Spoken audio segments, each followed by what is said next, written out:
Hi guys, welcome to week 22 in your reading. Hope it's going really well. In the last week we started Proverbs, and this week is just a big continuation of the same book. So a couple of questions that I wanted to hit from the very beginning with this. Um, Early on in Proverbs 5 through 7, there's an awful lot of talk about immoral women. And maybe you're like me, maybe you're not, but I've grown up reading Proverbs. I've read Proverbs every month for like 9 years. And running into this book, I was asking questions like, why does it talk about immoral women so much? Why is this an issue? Why doesn't it talk about immoral men? As a young lady, these are questions that I ask. Um, and so I wanted to bring up a couple of things about this because it is pretty interesting. Solomon's writing this. We have to consider the author. He's a man, and he's writing this from the perspective of a man. And he's got 1,000 women in his life. So he has an awful lot of experience with women, and he is legally attached to all of them, although he is very much going against what it says in Deuteronomy 17 about not having many wives.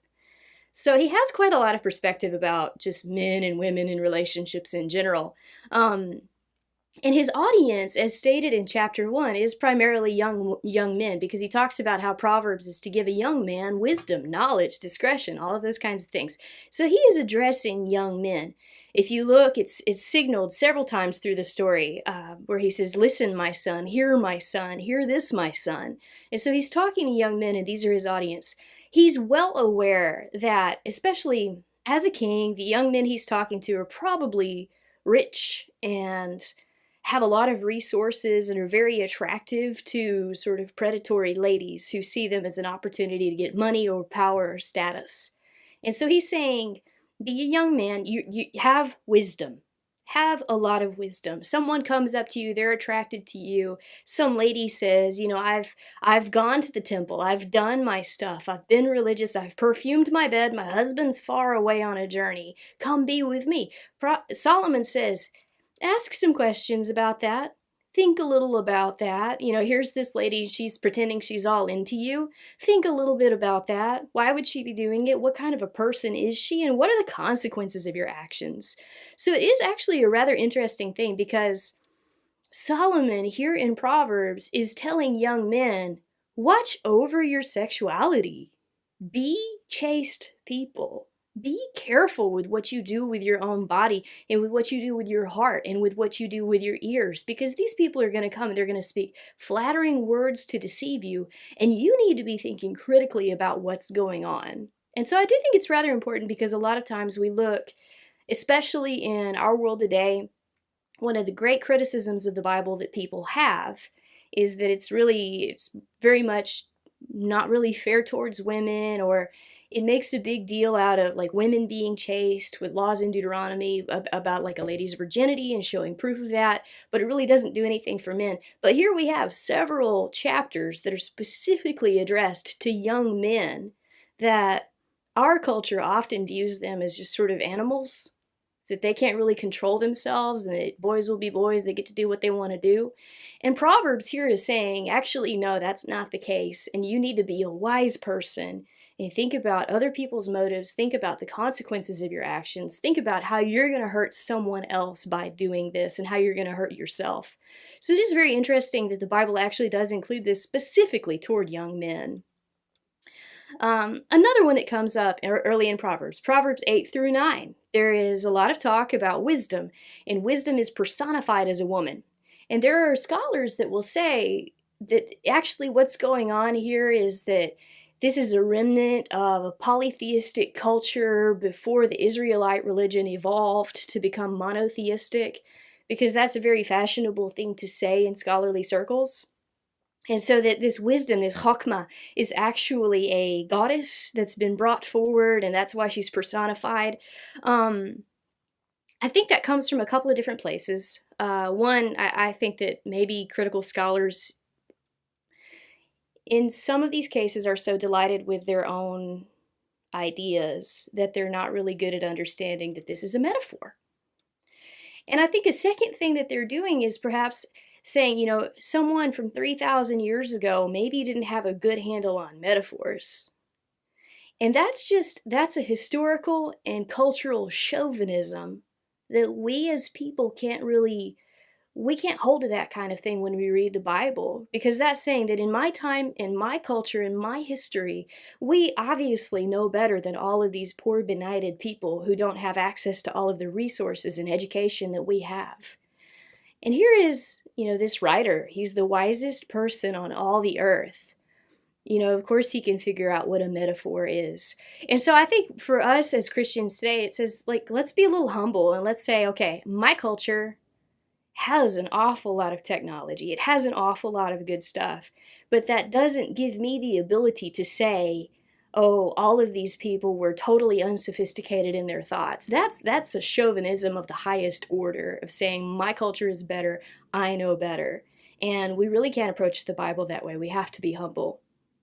A third question: how do we interpret Proverbs? For example, Proverbs 22:6. Train up a child in the way he should go, and when he is old, he will not depart from it. There are a lot of people out there who were parents, and then their kids grew up, and their kids just went way off the rails.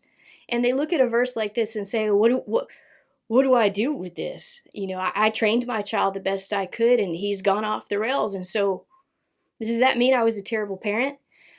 One of the things that we need to do when we look at something like Proverbs, it's not giving you hard and fast rules that every single time you do this, A to B, this is going to be the consequence.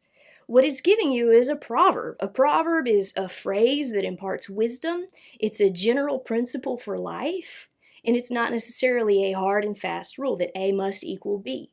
For example, in Mexico, they have a proverb that I love, and it's entre broma y broma la verdad se asoma, which means that between joke and joke, the truth pokes itself out. And the idea is that, if somebody jokes enough, you can start to say, maybe that's not really a joke, and they're actually giving me their real opinion in an indirect way. Does that mean that every single joke is someone's hidden opinion? No, but it's a good general principle to live by when you're dealing with people who are being passive-aggressive and making these kinds of jokes. So we don't treat that like every single joke must be an opinion. And that's kind of the way that we think of Proverbs as well, because this was Solomon compiling the wisdom of the ages that many people had come up with. He didn't necessarily generate all of these. There are a lot of parallels between Proverbs in the Bible and Proverbs in other cultures at the time. This is sort of a compendium of human wisdom, of just everything that people have taken and observed and used and said, this is a general principle for life. So when we look at some things in Proverbs, that's kind of a way to look at it. There are other things where we can see, if it's dealing with specifically God telling you to do something in Proverbs, you should do that. That's a command, that's a rule. But when it's something just a general, train up a child in the way he should go, and when he's old, he'll not depart from it. That's a general principle. What you put into a kid is what's going to come out of that kid later. But it doesn't mean that if your kid goes off the rails, you're a failure as a parent. In some cases, perhaps, but not all the time. Not every case. So that's just one way to look and think about Proverbs. Another one on Proverbs 9, 8 through 9, and then Proverbs 15, 31 through 33. Just an interesting thing in making a difference between a wise person and a foolish person. Often we think that if I'm wise enough, or maybe this is just me, we think that if I'm wise enough, I won't make any mistakes, therefore no one will have to rebuke me.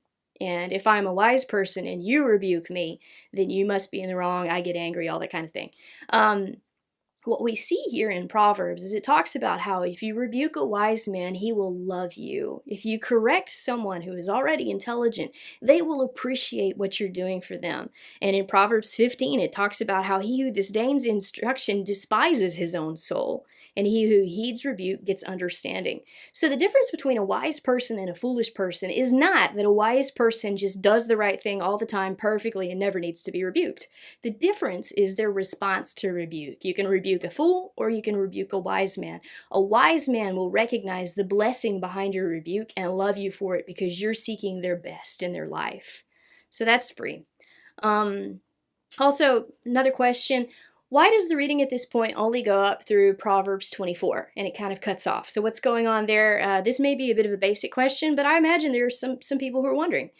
So what you see in Proverbs 1 through 24, it's pretty clear these are the Proverbs of Solomon, the son of David, king of Israel. And that's kind of that whole section. These belong to Solomon. If you hit Proverbs 25, it says that these are the Proverbs of Solomon that were compiled by Hezekiah, king of Judah. And so what we have is we have a historical break. Solomon generated 3,000 Proverbs. About 900 survived. And there was a time in Israel's history where there was a total decline in the reading of the Word of God and really attention to the wisdom that God had brought to the people.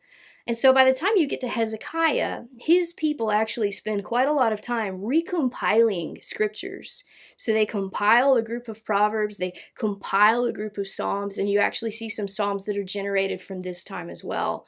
And so you see a couple of different authors represented at the end of Proverbs. You have Agur, son of Jakeh, in Proverbs 30. And then in Proverbs 31, you have King Lemuel, which is historically seen as King Solomon. But nonetheless, his name is Lemuel in the proverb, and so there's a little bit of leeway to say we don't precisely know who that is. But historically, we believe it's Solomon. And so you see sort of the general proverbs that are selected at the end, and those will come up later in your reading. So I hope that helps. I hope this is useful for you. I hope you're enjoying Proverbs this week. Thank you.